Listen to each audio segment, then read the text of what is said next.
Wilujeng dalu jeng ayu Desti Rahma. Nggih, dalu ugi Mas Nugraha. Seliramu bengi iki ora kaya-kaya sorote ngungkuli lampu kae. Apa iya? Iso mantul. Wah. Nggih Mas Pamungkas. Nggih Pak DJ nyun sewu wilujeng dalu pinaringan sehat Pak D nggih. Sorote lampu karo sorot sliramu ki imbang. Cemongor. Cemongor. Semlorot. Plosaran. Nggih, saderengipun ngaturaken assalamualaikum warahmatullahi wabarakatuh. Waalaikumsalam warahmatullahi wabarakatuh. Nggih, sugeng dalu sedaya para tamu, sugeng lelenggahan kanthi sekeca, nggih Mas. Sinambi midhangetaken. Sinambi midhangetaken KDI Musik. Kalenggahan mbok beli regenggangipun wonten kalang dalu menika wonten saking para vokalis kemawon. Mbok beli Bapak Ibu sedherek ingkang sampun kepareng rawuh nggih wonten dalem parigien. Menika mbok beli kepareng derek ngregen kasumanggaaken murih regenggangipun wong kalang dalu menika. Mbok beli Pak Bayan Riawan nih Pak nggih. Menika mbok beli kersa paridonga pangestu Bapak murih regenggangipun wonten kalenggahan enggal diginarap gayeng nggih. Monggo murih regenggangipun kalenggahan nyuwun sewu Pak Bayan katur panjenengan mbok beli kepareng paridonga pangestu kasumanggaaken. Mboten ngirangi Trapsila saha Subasita murih regeng gayangipun wonten kalenggahan dalem menika ugi kula caosi vitamin menika pun wastane vitamin A. Apa itu? Baik untuk penglihatan. Jan, niki kula caosi ingkang cemlorot Pak Bayan, monggo katur. Kula wau kasepen mboten beto kacamata. Oh, nggih, dadi nggih. Iki kudune ora mung kacamata sing paling reng dhewe. Mergone mantul seliramu kene. Nggih. Ngersakaken apa niki Mas Bayan? Nek cinta dari seberang sampun saged Mas nggih. Napa, Cinta Pak? dari seberang. Dereng nggih. Dereng. ampun angel-angel to Pak Bayan. Ampun angel-angel Pak. Napa niki berarti campur sari mawon nggih. Oh, campur sari mawon lali janjine mawon. Wah. Nah. Engkang baken mboten garwane wong liya lho Pak Bayan. Nggih. Iki garwane wong liya Pak. Enak kok Mas. Ginarap langgam napa rade dos pundi Pak Bayan? Lah anu mawon napa? Lali janjine. Seragenan mawon. Nggih, seragenan. Oke.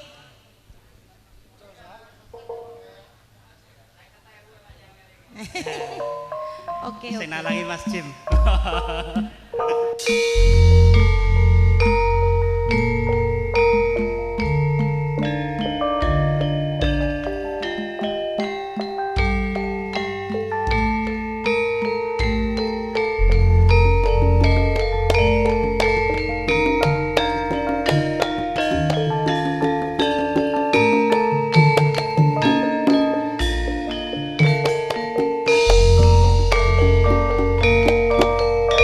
Monggo.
kepareng derek matur sekedap Mas.